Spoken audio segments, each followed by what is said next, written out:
মিন হাদিদ, লোহার একটা হাতুড়ি থাকবে, এক হাতুড়ির বাড়িতে মাথাটা ছিন্ন বিচ্ছিন্ন হয়ে যাবে, দেহটা জমিনের মধ্যে ঢুকে যাবে, তার চিৎকারে ওই কবরস্থানটা থার থার করে কাঁপবে, কিন্তু কেউ শুনবে না। এজন্য মাঝে মাঝে কবরস্থানে দেখবেন গরু বেঁধে রাখলে রশি টুসি সিরা গরু দেয় দৌড়, আছে না নাই? ফাতাখতালিফা আদলাউহু, দেহের এই পাজরগুলো ডান দিকের পাজর বাম দিকে যাবে, বাম দিকের পাজর ডান দিকে আসবে, পুরো দেহটা পাউডার হয়ে যাবে। তার এক একটা চিৎকারে পুরো কবরস্থান থার থার করে কাঁপবে।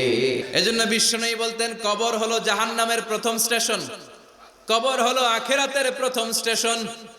কবরের এই স্টেশনে যদি মাফ পাওয়া যায়, সামনে যতগুলো স্টেশন পার হতে হবে সবগুলারে সহজ করে দিবে কে?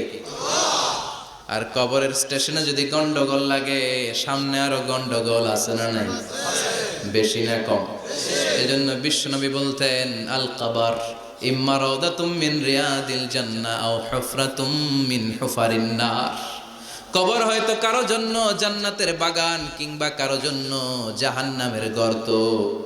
আমরা আল্লাহর কাছে দোয়া করি, আল্লাহ আমাদের সকলের কবরগুলোরে জান্নাতের বাগান বানিয়ে দাও। এজন্য বিশ্বনবী সব সময় দোয়া করতেন, আল্লাহুম্মা ইন্না নাউযু বিকা মিন আযাবিল কবর, ও আল্লাহ কবরের আযাব থেকে তুমি আমাদের বাঁচাও, পড়ে না আমিন।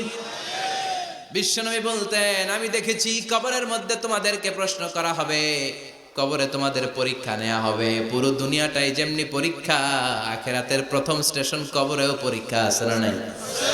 প্রশ্ন আছে না নাই? কয়টা? জোরে বলেন।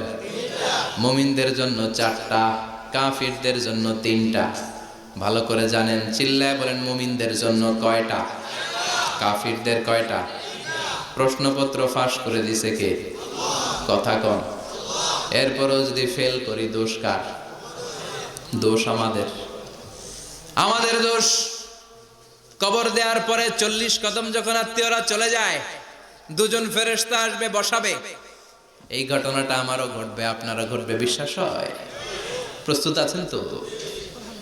বসিয়ে দেওয়া হবে। মুমিন বান্দাকে প্রথম প্রশ্ন করবে, আমার রব্বুক, তোর রবের নাম কি? মুমিন বান্দা বলিষ্ঠ কণ্ঠে বলে দিবে, আল্লাহ আমার রব, এই রবই আমার সব। পড়েন, আল্লাহ আমার রব, এই রবই আমার সব। দমে দমে তনু মনে তারি অনুভব, তোমার দুনিয়াতে আমি যেদিকে তাকাই, অথই নেয়ামতে ডুবে আছি সবাই।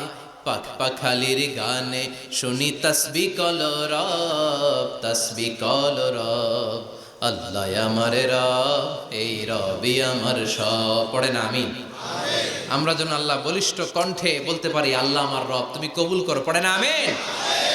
প্রথম প্রশ্ন খালাস। দ্বিতীয় প্রশ্ন, আমা দীনুক, তোর দিনের নাম কি, ধর্মের নাম কি? চিৎকার দিয়ে আমরা বলবো, আমাদের ধর্মের নাম।